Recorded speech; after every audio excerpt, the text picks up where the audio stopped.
বন্ধুরা, আজ বানাবো কাতলা মাছের কালিয়া। আর এই কাতলা মাছের কালিয়া বানানোর জন্য আমি প্রথমে কয়েক পিস কাতলা মাছ ভালো করে দিয়ে নুন মাখিয়ে নিয়েছি। এবার মাছগুলো ভালো করে ভেজে নেব। প্রথমে আমি মাছগুলো ভালো করে ভেজে নিচ্ছি। এই যে মাছটা ভাজা হয়ে গেছে এবং মাছটা আমি তুলে দিয়েছি।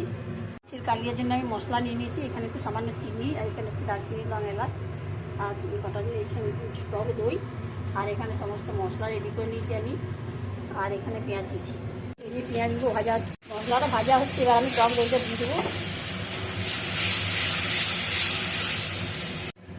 এবার মাছগুলো একে একে দিয়ে দিচ্ছি।